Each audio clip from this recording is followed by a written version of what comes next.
सभी भारतीयों ने हाल ही में पोंगल, बिहू, लोहड़ी, मकर संक्रांति और बसंत पंचमी के उत्सव मनाए हैं। गणतंत्र दिवस भी हमारा एक प्रमुख उत्सव है। इस वर्ष के गणतंत्र दिवस समारोह में 10 आसियान देशों के राष्ट्राध्यक्षों और शासन प्रमुखों की उपस्थिति ने वसुधैव कुटुंबकम की हमारी दीर्घ दृष्टि में एक विशेष आयाम जोड़ा है।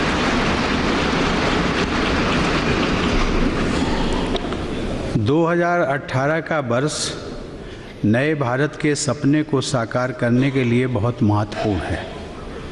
मेरा विश्वास है कि यहाँ उपस्थित देश के कोने कोने से आए सभी जनप्रतिनिधि हमारे देश की विकास की इस महान यात्रा को और गति देने में सक्रिय भूमिका निभाएंगे। माननीय सदस्यगण, हमारे संविधान शिल्पी बाबा साहेब डॉक्टर भीमराव अंबेडकर कहा करते थे कि सामाजिक और आर्थिक लोकतंत्र के बिना राजनैतिक लोकतंत्र स्थायी नहीं हो सकता। कमज़ोर वर्गों के लिए समर्पित मेरी सरकार संविधान में निहित इसी मूल भावना पर चलते हुए देश में सामाजिक न्याय तथा आर्थिक लोकतंत्र को सशक्त करने और आम नागरिक के जीवन को आसान बनाने के लिए कार्य कर रही है। शायद ही किसी ने सोचा हो कि शौचालय निर्माण भी सामाजिक न्याय की इस भावना को बढ़ाने में सहायक होगा। शौचालयों के निर्माण से महिलाओं की गरिमा ही नहीं बचती, बल्कि उन्हें सामाजिक न्याय का एहसास भी होता है। सामाजिक न्याय का ये आंदोलन दिन प्रतिदिन और व्यापक होता जा रहा है। हम सब का दायित्व है कि जब 2019 में राष्ट्रपिता महात्मा गांधी की 150वीं जयंती मनाई जाए, तब तक हम देश को पूरी तरह स्वच्छ बनाकर पूज्य बापू के प्रति अपनी सच्ची श्रद्धा व्यक्त करें। इस सदन में मेरे जैसे बहुत से लोग हैं जिन्होंने वर्षों तक स्वयं देखा है कि महिलाओं को किस तरह लकड़ी बीनकर चूल्हे पर खाना बनाना पड़ता था। महिलाओं और उनके बच्चों के पास धुएं भरी सांस लेने के सिवाय कोई और विकल्प नहीं था।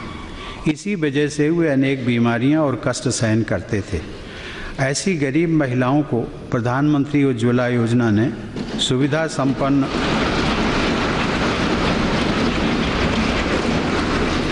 संपन्न महिलाओं से बराबरी करने का अवसर दिया है और सामाजिक न्याय के एक अनदेखे पक्ष का समाधान किया है। अब तक इस योजना के तहत 3 करोड़ 30 लाख से ज़्यादा गैस कनेक्शन दिए जा चुके हैं। माननीय सदस्यगण, मुस्लिम महिलाओं का सम्मान कई दशकों तक राजनैतिक लाभ हानि का बंधक रहा। अब इस देश को उन्हें इस स्थिति से मुक्ति दिलाने का अवसर मिला है। मेरी सरकार ने 3 तलाक के संबंध में एक विधेयक संसद में प्रस्तुत किया है।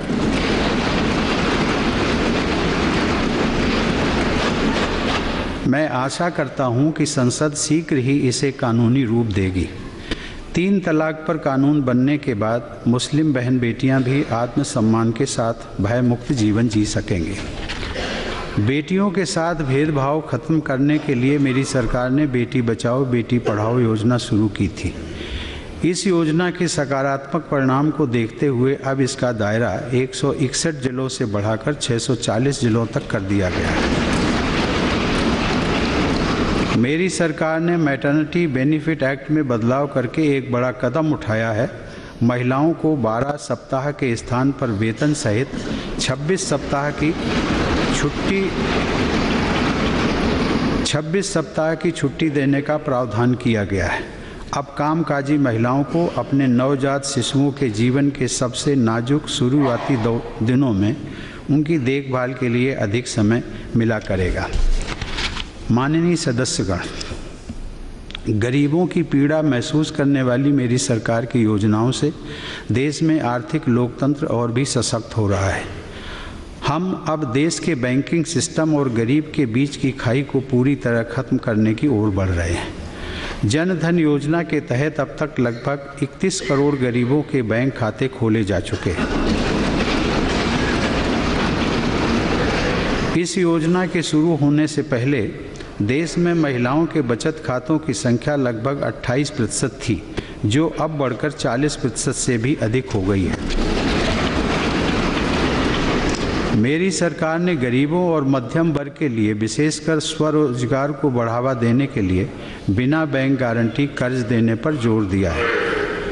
अब लोग अपना उद्यम चलाने के सपने को साकार करने के लिए आसानी से कर्ज ले पा रहे हैं। प्रधानमंत्री मुद्रा योजना के तहत अब तक लगभग 10 करोड़ ऋण स्वीकृत किए गए हैं और 4 लाख करोड़ रुपए से ज़्यादा का कर्ज दिया गया है।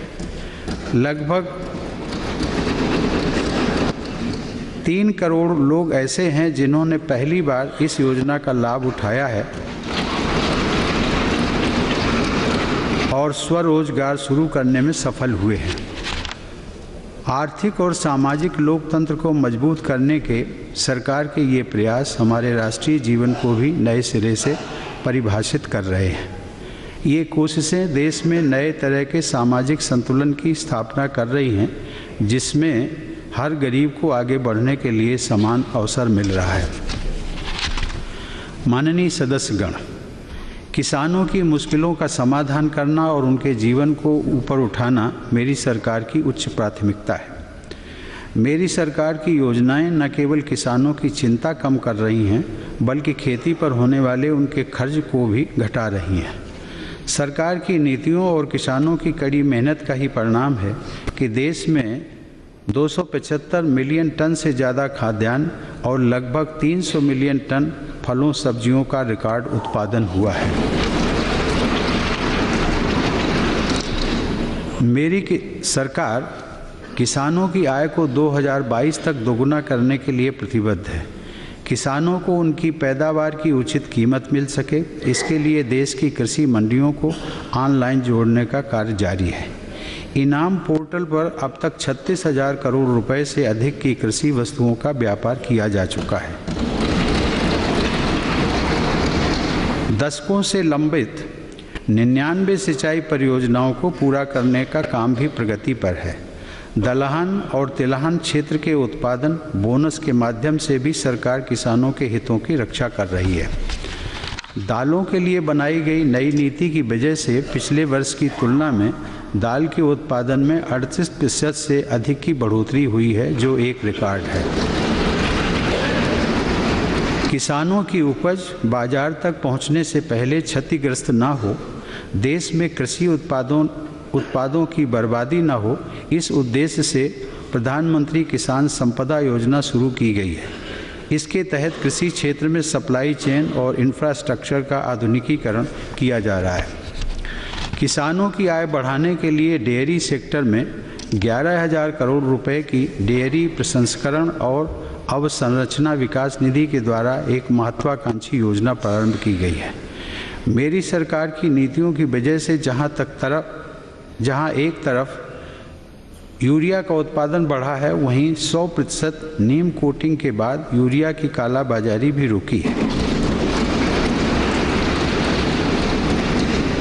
गोरखपुर, बरौनी, सिंदरी, तालचेर और रामागुंडम में उर्वरक कारखानों को फिर से शुरू कराने की दिशा में तेजी से काम किया जा रहा है।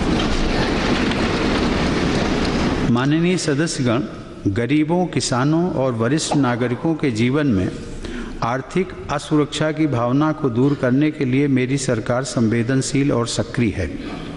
प्रधानमंत्री फसल बीमा योजना के तहत किसानों को सस्ती और सरल बीमा सेवा उपलब्ध कराई जा रही है। वर्ष 2017 के दौरान रबी और खरीफ की फसलों के लिए 5 करोड़ 71 लाख किसानों को इस योजना के तहत सुरक्षा कवच प्रदान किया गया है। इसी तरह मेरी सरकार ने गरीबों को 1 रुपये प्रति महीना और 90 पैसे प्रतिदिन के प्रीमियम पर बीमा योजनाएं सुलभ कराई है। अब तक 18 करोड़ से ज़्यादा गरीब प्रधानमंत्री सुरक्षा बीमा योजना और प्रधानमंत्री जीवन ज्योति बीमा योजना से जुड़ चुके हैं। इन योजनाओं के तहत गरीबों को लगभग 2000 करोड़ रुपए की क्लेम राशि मिल चुकी है। बुजुर्गों की सामाजिक सुरक्षा के लिए भी मेरी सरकार वचनबद्ध है। अटल पेंशन योजना के तहत लगभग 80 लाख वरिष्ठ नागरिक लाभान्वित हो रहे हैं। माननीय सदस्यगण, एकात्म मानववाद के प्रणेता दीनदयाल उपाध्याय के दिखाए रास्ते पर चलते हुए मेरी सरकार देश में ऐसी व्यवस्थाएं विकसित कर रही है जिनसे समाज की आखिरी पंक्ति में खड़े व्यक्ति को भी लाभ हो रहा है। देश भर में लगभग 2,70,000 कॉमन सर्विस सेंटर बनाए गए हैं जो सस्ती दरों पर देश के दूर दराज वाले इलाकों में भी विभिन्न सेवाओं की डिजिटल डिलीवरी कर रहे हैं। भारत नेट परियोजना के तहत देश की 2.5 लाख ग्राम पंचायतों को ब्रॉडबैंड कनेक्टिविटी से जोड़ने का कार्य किया जा रहा है। पहले चरण में 1 लाख से अधिक पंचायतों को जोड़ा जा चुका है। यह योजना ई हेल्थ, ई एजुकेशन, ई गवर्नेंस और ई कॉमर्स को देश के हर गांव तक ले जाने में अहम भूमिका निभाएगी। गरीबों के जीवन में उजाला फैलाने और उन्हें विकास की राह पर चलने के लिए समर्थ बनाने के लिए मेरी सरकार सौभाग्य योजना के तहत 4 करोड़ गरीबों को बिजली कनेक्शन दे रही है। मेरी सरकार समाज के हर तबके तक विकास पहुंचाने की इसी सोच के साथ प्रधानमंत्री ग्रामीण सड़क योजना का कार्य और तेज़ी से आगे बढ़ा रही है। 2014 में केवल 56% गाँव ही सड़क संपर्क से जुड़े थे। अब 82% से ज़्यादा गांव सड़कों से जुड़ चुके हैं, जिनमें से अधिकांश दूर दराज और दुर्गम इलाकों में हैं। हमारा लक्ष्य 2019 तक देश के प्रत्येक गांव को सड़क संपर्क से जोड़ देने का है। हर गरीब को भरपेट भोजन मिले, इसके लिए कानून के उद्देश्य को प्रभावी बनाना अनिवार्य है। नेशनल फूड सिक्योरिटी एक्ट के तहत देश के सभी राज्यों में सस्ती दरों पर खाद्यान्न देने की व्यवस्था को पारदर्शी और लीकेज प्रूफ बनाया जा रहा है। माननीय सदस्यगण, समाज के प्रत्येक कमजोर एवं वंचित वर्ग का उत्थान एवं सम्मान मेरी सरकार की प्राथमिकता है। समाज के प्रत्येक वर्ग की आकांक्षाओं के प्रति संवेदनशील मेरी सरकार ने राष्ट्रीय पिछड़ा वर्ग आयोग को संवैधानिक दर्जा देने के लिए संविधान संशोधन विधेयक पेश किया है। पिछड़े वर्ग में भी अति पिछड़ों को उच्च शिक्षा और नियुक्तियों का लाभ सुलभ कराने के लिए पिछड़े वर्ग के उप श्रेणीकरण के अध्ययन हेतु आयोग का गठन किया गया है। आदिवासियों द्वारा एकत्र किए जाने वाले कई वन उत्पादों के न्यूनतम समर्थन मूल्य को बढ़ा दिया गया है। देश के विभिन्न आदिवासी क्षेत्रों, खासकर उत्तर पूर्व में लाखों लोगों का जीवन बांस से जुड़े उद्योग पर आधारित है। पेड़ की श्रेणी में रखे जाने के कारण बांस का जीविकोपार्जन के लिए उपयोग कर पाना मुश्किल था। इन मुश्किलों को ध्यान में रखते हुए मेरी सरकार ने बांस को पेड़ की श्रेणी से हटा दिया है।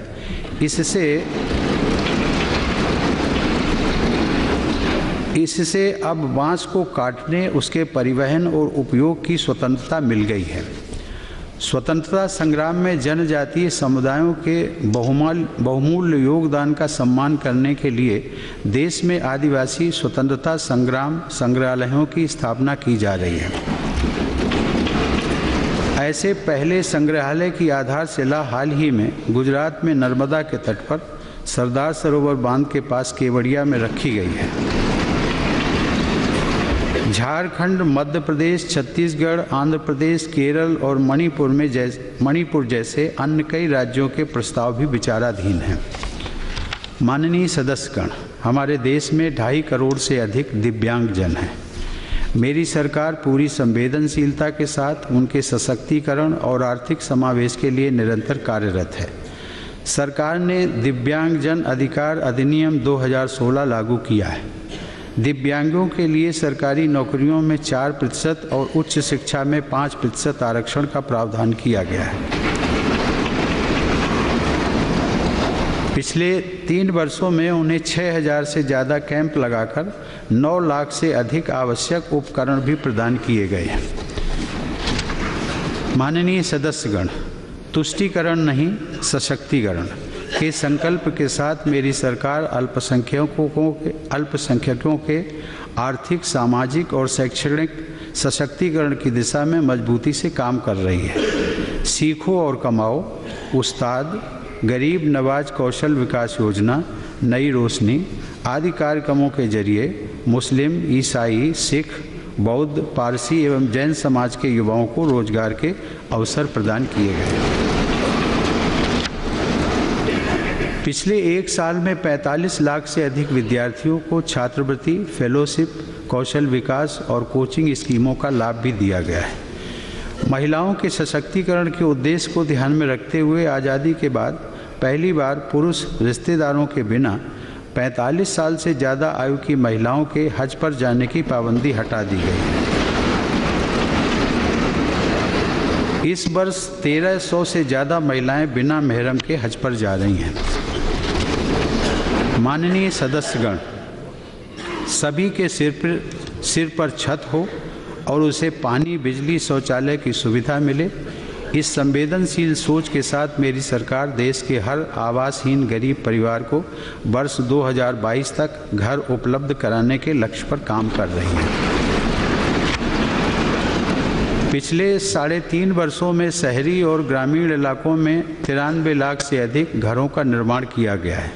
प्रधानमंत्री आवास योजना शहरी के अंतर्गत गरीबों को घर बनाने के लिए ब्याज दर में 6% की राहत दी जा रही है।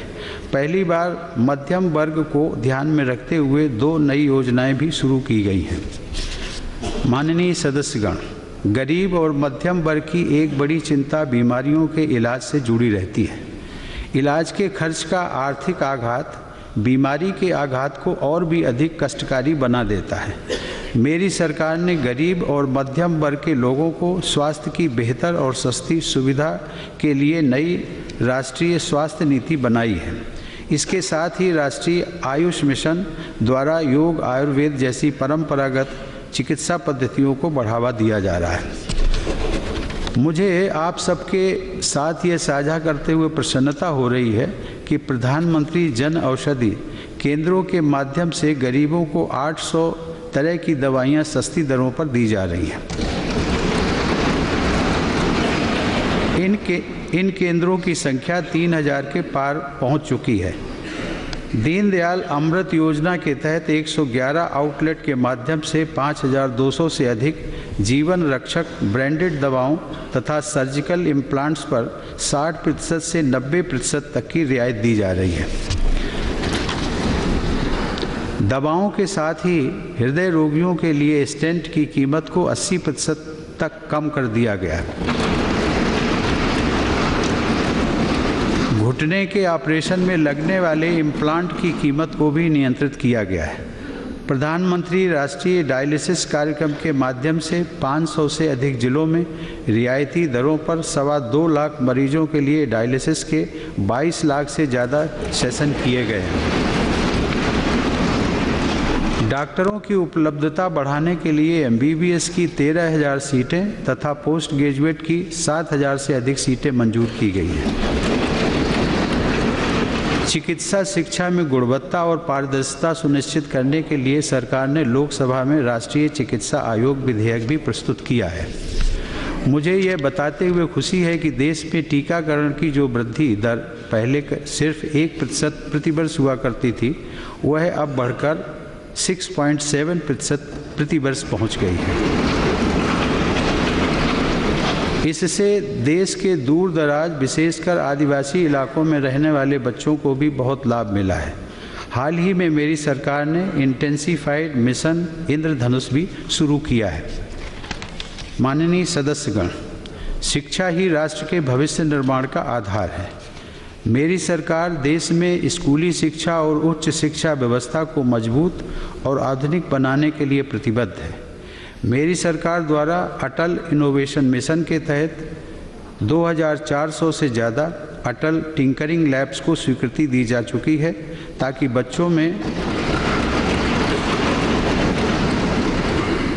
बच्चों में छोटी उम्र से ही उद्यमिता और रचनात्मकता की नींव डाली जा सके। मेरी सरकार ने देश में उच्च शिक्षण संस्थाओं की समस्त परीक्षाओं के आयोजन के लिए एक स्वायत्त परीक्षा संगठन नेशनल टेस्टिंग एजेंसी के गठन को मंजूरी दी है। युवाओं के उज्जवल भविष्य के लिए सक्रिय मेरी सरकार देश में 20 इंस्टीट्यूट्स ऑफ एमिनेंस बनाने पर काम कर रही है। इस मिशन के तहत चुने हुए शिक्षण संस्थानों को 10,000 करोड़ रुपए की आर्थिक मदद दी जाएगी। सभी इंडियन इंस्टीट्यूट्स ऑफ मैनेजमेंट को और बेहतर बनाने के लिए स्वायत्तता देने वाला एक कानून भी बनाया गया है। माननीय सदस्यगण, हमारा देश दुनिया का सबसे युवा देश है। देश के युवा अपने सपने पूरे कर सकें, स्वरोजगार कर सकें, इसके लिए मेरी सरकार startup India, stand up India, skill India mission, मुद्रा योजना जैसे कार्यक्रम चला रही है। युवाओं में आज की औद्योगिक आवश्यकता के अनुसार कौशल विकास करने के लिए हाल ही में मेरी सरकार ने संकल्प और स्ट्राइव नाम की 2 योजनाओं को स्वीकृति दी है। जो उद्योग या कंपनियां नौकरियों के नए अवसर सृजित कर रही हैं, उन्हें प्रधानमंत्री रोजगार प्रोत्साहन योजना के तहत आर्थिक मदद दी जा रही है। 20 लाख से ज़्यादा लाभार्थी इस योजना से सहायता प्राप्त कर चुके हैं। नेशनल अप्रेंटिसशिप प्रमोशन स्कीम से लगभग 5 लाख नौजवान लाभान्वित हो चुके हैं। हमारे श्रमिक बंधु राष्ट्र निर्माण में केंद्रीय भूमिका निभाते हैं। मेरी सरकार द्वारा श्रमिकों के प्रति संवेदनशीलता के साथ श्रम कानूनों में सुधार की प्रक्रिया निरंतर जारी है। मेरी सरकार ने श्रमिकों के न्यूनतम वेतन में 40% से अधिक की बढ़ोतरी की है। श्रम कानूनों के पालन के लिए रजिस्टर की संख्या 56 से घटाकर 5 कर दी गई है। अब श्रम सुविधा पोर्टल पर सभी रिटर्न ऑनलाइन भरे जाते हैं। माननीय सदस्यगण, खेल कूद के क्षेत्र में उत्कृष्टता को पूरे विश्व में विकास के एक मापदंड के रूप में देखा जाता है। युवाओं के सर्वांगीण विकास के लिए सजग मेरी सरकार खेल कूद के क्षेत्र में भी देश की विश्व पटल पर प्रभावी उपस्थिति दर्ज कराने के लिए कार्य कर रही है। देश में बीते महीनों में फीफा अंडर 17 वर्ल्ड कप और एशियन एथलेटिक चैंपियनशिप जैसी अंतर्राष्ट्रीय प्रतियोगिताओं का सफल आयोजन हुआ। इससे खेल के क्षेत्र में देश की प्रतिष्ठा तो बढ़ी ही है, आज देश के हर कोने में फुटबॉल जैसे खेलों के प्रति आकर्षण भी बढ़ा है। मेरी सरकार ने 1,750 करोड़ रुपए से अधिक की राशि से खेलो इंडिया कार्यक्रम नाम से एक महत्वाकांक्षी अभियान आरंभ किया है। प्रतिभावान खिलाड़ियों के पारदर्शिता से चयन के लिए स्पोर्ट्स टैलेंट सर्च पोर्टल भी शुरू किया गया है। 1,000 प्रतिभावान खिलाड़ियों को मेरी सरकार की तरफ से 6 लाख रुपए प्रति वर्ष का स्टाइपेंड देने की योजना प्रारंभ की गई है। माननीय सदस्यगण, हमारे देश की सांस्कृतिक परंपराएं हमारी पहचान है और एक भारत श्रेष्ठ भारत की भावना को आधार देती है। यह हम सभी के लिए गौरव की बात है कि हाल ही में कुंभ मेले को यूनेस्को द्वारा मानवता की अमूर्त सांस्कृतिक धरोहर की सूची में शामिल किया गया है। पिछले वर्ष अहमदाबाद को यूनेस्को द्वारा भारत की पहली हेरिटेज सिटी का दर्जा दिया गया है। चेन्नई ने भी संगीत की गरिमा में परंपरा के लिए यूनेस्को की क्रिएटिव सिटीज़ की सूची में स्थान प्राप्त किया है। स्वदेश दर्शन और अमृत योजना जैसे कार्यक्रमों के माध्यम से मेरी सरकार ऐतिहासिक विरासतों को सहेजने और उन्हें संवारने के लिए निरंतर प्रयासरत है। माननीय सदस्यगण, देश के विकास के लिए किसानों, मछुआरों, विद्यार्थियों, वैज्ञानिकों तक सही समय में सही जानकारी पहुंचाने के लिए हमारे अंतरिक्ष कार्यक्रम का बहुत बड़ा योगदान है। इस दिशा में भारत का महत्वाकांक्षी अंतरिक्ष कार्यक्रम राष्ट्रीय विकास तथा क्षेत्रीय और अंतर्राष्ट्रीय सहयोग की नित नई उपलब्धियां हासिल कर रहा है। दुनिया में पहली बार इसरो ने एक बार में 140 सैटेलाइटों को सफलतापूर्वक प्रक्षेपित किया।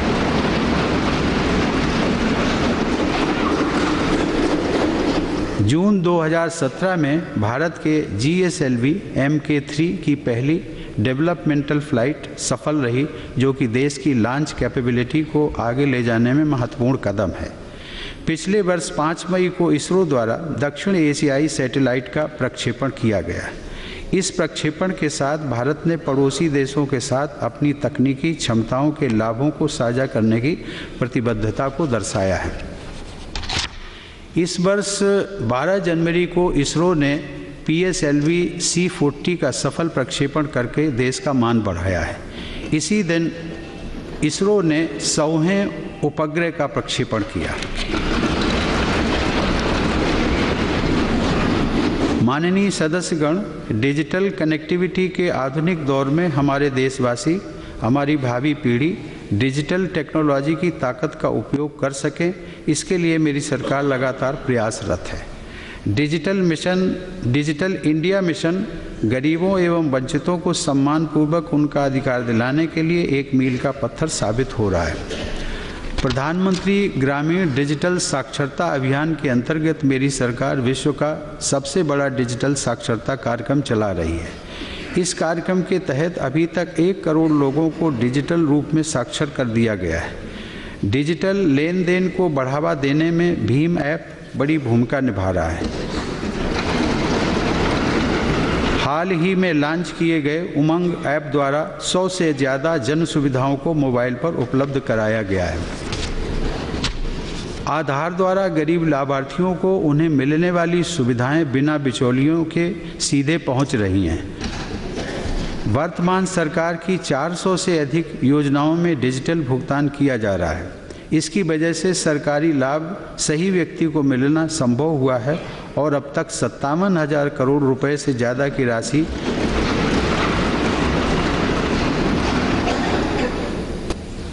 राशि गलत हाथों में जाने से बचाई गई है।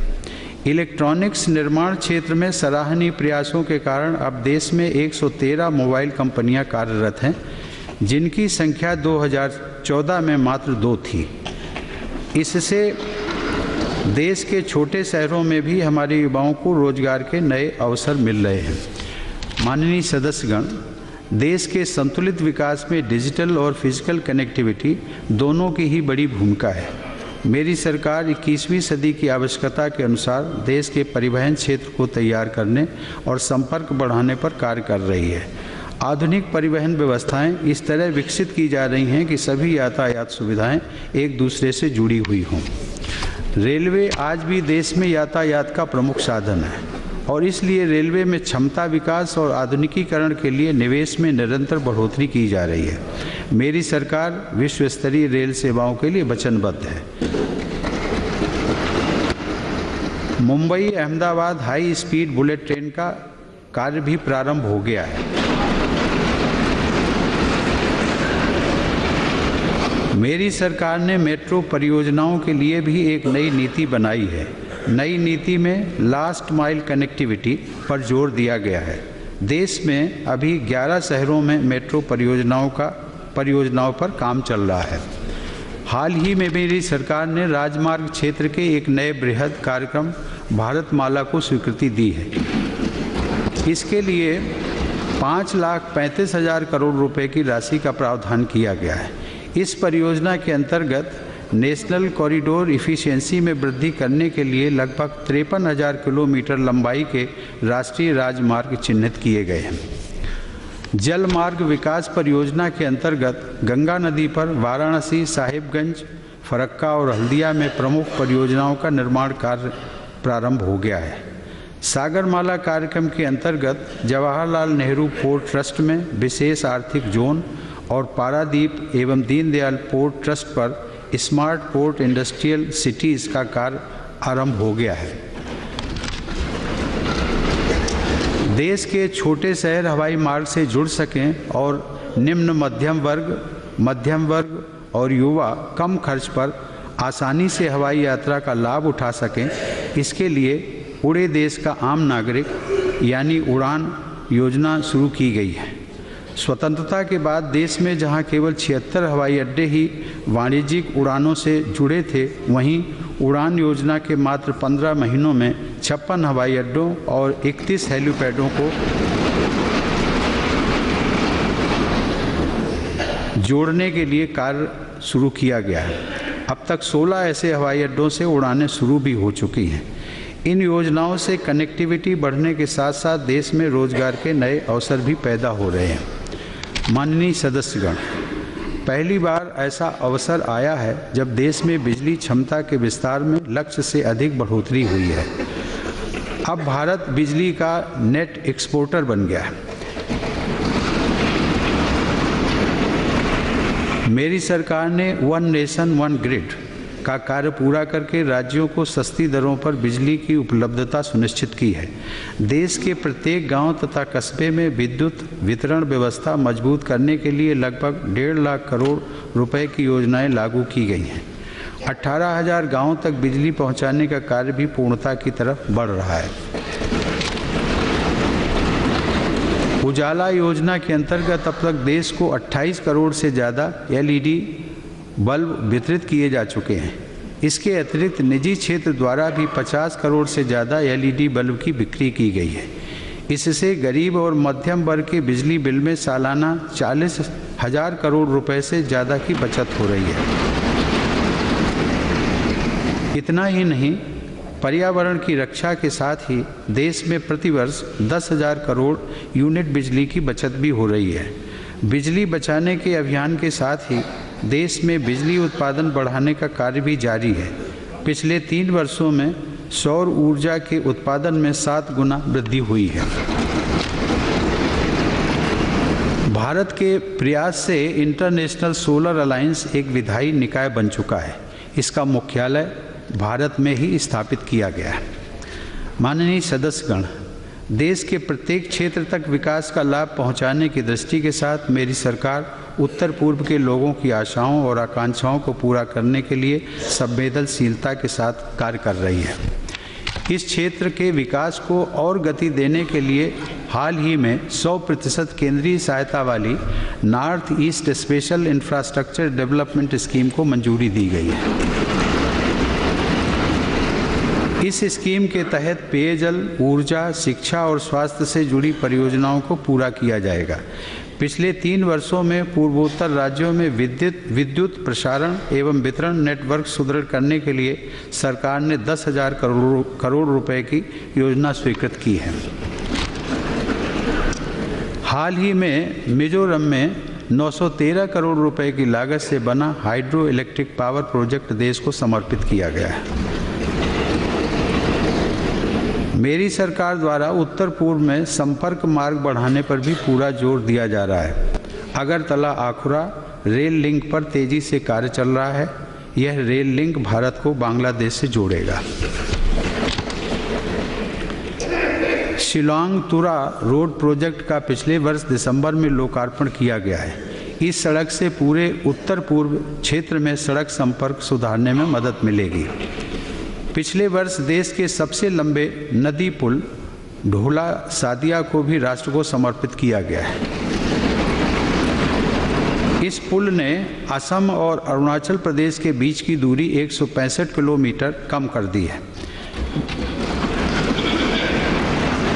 मेरी सरकार द्वारा बराक नदी को राष्ट्रीय जलमार्ग 16 के तौर पर विकसित करने का फैसला भी लिया गया है। माननीय सदस्यगण, केंद्र सरकार और राज्य सरकारों के नियमित प्रयासों के कारण देश की आंतरिक सुरक्षा में उल्लेखनीय सुधार हुआ है। पूर्वोत्तर में सुरक्षा स्थिति में भी बदलाव आया है। नक्सली माओवादी हिंसा की घटनाओं में भी कमी आई है। इसके लिए इन क्षेत्रों के जागरूक निवासी और हमारे सैन्य, अर्धसैन्य बल और हमारे पुलिस बल बधाई के पात्र हैं। हम अपने उन सभी प्रहरियों की सराहना करते हैं और जो शहीद हुए हैं उन्हें श्रद्धांजलि अर्पित करते हैं। जम्मू और कश्मीर के अंदरूनी इलाकों में आतंकवादी हिंसा सीमा पार से होने वाली घुसपैठ से सीधे जुड़ी है। हमारे सैन्य और अर्धसैन्य बल तथा जम्मू कश्मीर पुलिस आपस में बेहतर तालमेल के साथ इस हिंसा का उपयुक्त जवाब दे रहे हैं। मेरी सरकार ने उन लोगों के साथ बातचीत का रास्ता खुला रखा है जो हिंसा छोड़ना चाहते हैं और भारतीय संविधान में आस्था रखते हुए मुख्य धारा से जुड़ना चाहते हैं। नक्सली माओवादी विचारधारा से प्रभावित युवा पिछले 3 वर्षों के दौरान सर्वाधिक संख्या में समर्पण करके मुख्य धारा में आए हैं। हाल ही में मेरी सरकार ने पुलिस बलों के आधुनिकीकरण के लिए 18,000 करोड़ रुपए से ज़्यादा की योजना को मंजूरी दी है। डिफेंस मैन्युफैक्चरिंग सेक्टर में स्ट्रैटेजिक पार्टनरशिप से संबंधित नीति को भी अंतिम रूप दे दिया गया है। इससे प्रमुख डिफेंस प्लेटफॉर्म्स और इक्विपमेंट्स के निर्माण में निजी क्षेत्र की अधिक से अधिक भागीदारी और रोजगार सृजन को बढ़ावा मिलेगा। मेरी सरकार ने वन रैंक वन पेंशन के अपने वचन को पूरा करते हुए 20 लाख से ज़्यादा सेवानिवृत्त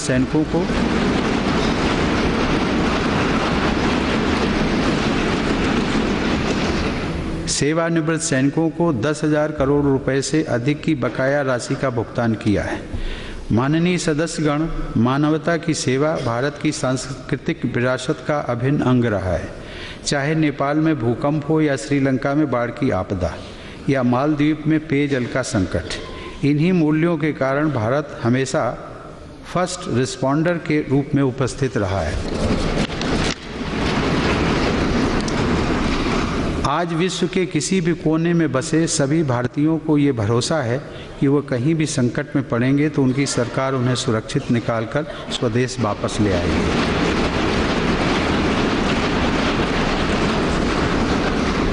वर्ष 2014 के बाद से विदेश में संकट में फंसे 90,000 से अधिक भारतीयों को वापस लाया गया है। मेरी सरकार के सफल राजनयिक प्रयासों के कारण विश्व में भारत को एक नया सम्मान प्राप्त हुआ है, जिसके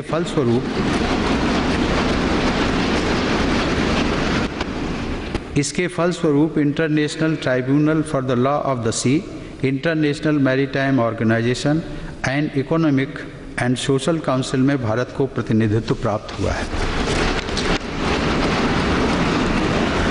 इंटरनेशनल कोर्ट ऑफ जस्टिस का चुनाव तो काफ़ी रोचक रहा, जिसमें अंततोगत्वा भारत ने सफलता पाई।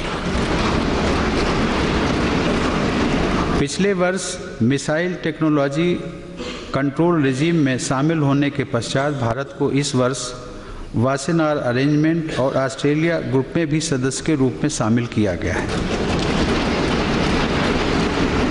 यह सफलता लंबी जद्दोजहद और लंबे इंतजार के बाद मिली है और मेरी सरकार की एक महत्वपूर्ण उपलब्धि है। चाबहार पोर्ट का प्रारंभ होना एक ऐतिहासिक घटना है। इस पोर्ट के माध्यम से अफगानिस्तान को गेहूं की पहली खेप भेजी गई है। इस वर्ष भारत अफगानिस्तान के बीच हवाई गलियारे की शुरुआत भी हुई है, जिसमें माल ढुलाई का कार्य आरंभ हो गया है। विदेशों में बसे प्रवासी भारतीयों के साथ देश का जुड़ाव लगातार मजबूत हो रहा है। इस वर्ष 9 जनवरी को प्रवासी भारतीय दिवस के अवसर पर पहली बार प्रवासी भारतीय सांसदों का सम्मेलन आयोजित किया गया, जिसमें 24 देशों के जनप्रतिनिधियों ने भाग लिया। विदेश मंत्रालय ने डाक विभाग मंत्रालय के साथ मिलकर देश में पासपोर्ट सेवाओं का विस्तार करने का एक बृहद कार्यक्रम आरंभ किया है। इस कार्यक्रम के अंतर्गत अब तक 251 पासपोर्ट सेवा केंद्रों को मंजूरी दी जा चुकी है और इनमें से 60 केंद्र काम करना शुरू कर चुके हैं। माननीय सदस्यगण, देश के विकास को और अधिक ठोस आधार देने के लिए मेरी सरकार ने आर्थिक संस्थाओं को मजबूत करने का काम प्राथमिकता के तौर पर किया है। इसी का परिणाम है कि धीमी वैश्विक आर्थिक विकास दर के बावजूद भारत की विकास दर प्रभावशाली रही है। अर्थव्यवस्था में 2016-17 की पहली तिमाही से जीडीपी विकास में अस्थायी मंदी रही। वर्ष 2017-18 की दूसरी तिमाही में इस गिरावट में बदलाव आया। पिछले 3.5 वर्षों में मुद्रास्फीति की दर, करंट अकाउंट डेफिसिट और फिस्कल डेफिसिट औसतन कम हुए हैं। वर्ष 2017 में विदेशी मुद्रा भंडार 410 बिलियन अमेरिकी डॉलर के स्तर से ऊपर चला गया। मेरी सरकार की प्रभावी नीतियों के कारण प्रत्यक्ष विदेशी निवेश भी पिछले 3 वर्षों के दौरान 36 बिलियन अमेरिकी डॉलर से बढ़कर 60 बिलियन अमेरिकी डॉलर तक पहुंच गया है। माननीय सदस्यगण, नागरिकों की समस्याओं का समाधान करने के लिए प्रक्रियाओं का सरलीकरण मेरी सरकार की प्राथमिकता है। पिछले 3 वर्षों में 1428 अनावश्यक कानून समाप्त किए जा चुके हैं और यह प्रक्रिया निरंतर जारी है। ठोस और समावेशी विकास की दिशा में मेरी सरकार ने देश में ईमानदारी को संस्थागत करने का महत्वपूर्ण काम किया है और पारदर्शी व्यवस्थाओं की स्थापना कर रही है। देश के आर्थिक एकीकरण के लिए मेरी सरकार ने स्वतंत्रता के बाद का सबसे बड़ा टैक्स सुधार गुड्स एंड सर्विस टैक्स के रूप में किया है। कीमतों के कम होने का लाभ उपभोक्ताओं तक पहुंच सके, इसके लिए मेरी सरकार द्वारा नेशनल एंटी प्रॉफिटियरिंग अथॉरिटी का गठन भी किया गया है। मेरी सरकार बैंकिंग व्यवस्था को मजबूत करने और उसमें पारदर्शिता लाने के लिए भी प्रतिबद्ध है। इसके लिए 2 लाख करोड़ रुपए से अधिक के पूंजी निवेश के साथ सार्वजनिक क्षेत्र के बैंकों का रिकैपिटलाइजेशन करने का निर्णय भी किया गया है। भ्रष्टाचार के खिलाफ हमारी लड़ाई जारी है। इस कड़ी में पिछले 1 वर्ष में लगभग 3.5 लाख संदिग्ध कंपनियों का रजिस्ट्रेशन रद्द किया जा चुका है। सरकारी खरीद की प्रक्रिया में पारदर्शिता लाने और अधिकतम उद्यमियों को अवसर देने के लिए मेरी सरकार ने गवर्नमेंट ई मार्केट प्लेस यानी जेम नाम की एक नई व्यवस्था स्थापित की है। जेम पोर्टल की मदद से देश का छोटे से छोटा उद्यमी भी सरकार को अपना उत्पाद बेचने में सक्षम हुआ है। सरकारी खरीद में मेक इन इंडिया को प्राथमिकता देने के लिए नई नीति बनाई गई है।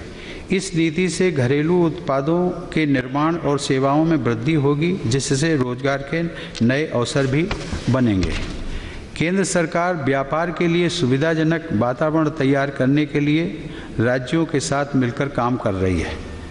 मेरी सरकार की इन कोशिशों के कारण ही 3 वर्षों में भारत वर्ल्ड बैंक की ईज ऑफ डूइंग बिजनेस की रैंकिंग में 142 से 100वीं रैंक पर पहुंच गया।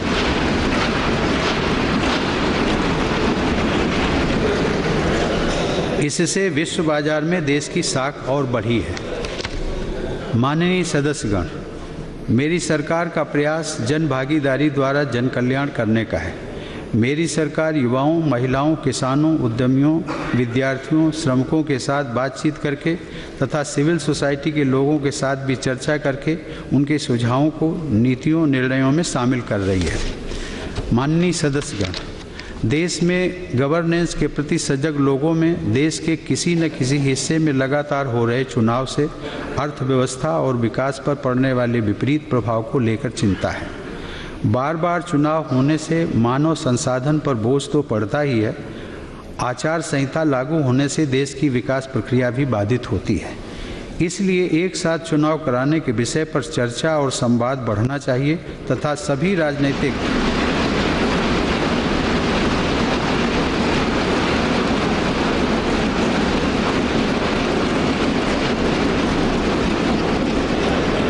सभी राजनीतिक दलों के बीच सहमति बनाई जानी चाहिए। माननीय सदस्यगण, राष्ट्र निर्माण एक अनवरत प्रक्रिया है जिसमें देश के हर व्यक्ति की अपनी अपनी भूमिका है। हम सभी का कर्तव्य है कि देश के सम्मुख अनुकरणीय आचरण प्रस्तुत करें। राष्ट्र निर्माण से जुड़े लक्ष्य समय पर पूरे हों, यह दायित्व हम सभी का है।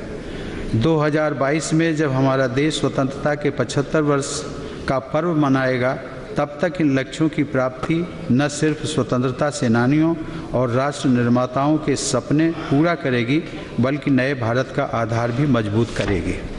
नए भारत का सपना किसी एक राजनीतिक दल या संगठन का नहीं है। यह देश के 130 करोड़ लोगों की आशाओं, आकांक्षाओं को परिलक्षित करता है। इस सपने को पूरा करने के लिए हम सभी को मिलकर पूरे समर्पण के साथ काम करना होगा। आइए हम सब मिलकर अपने संविधान के समता और बंधुता के आदर्शों को प्राप्त करने के लिए एक साथ चलें, एक दिशा में चलें, एक निष्ठा से चलें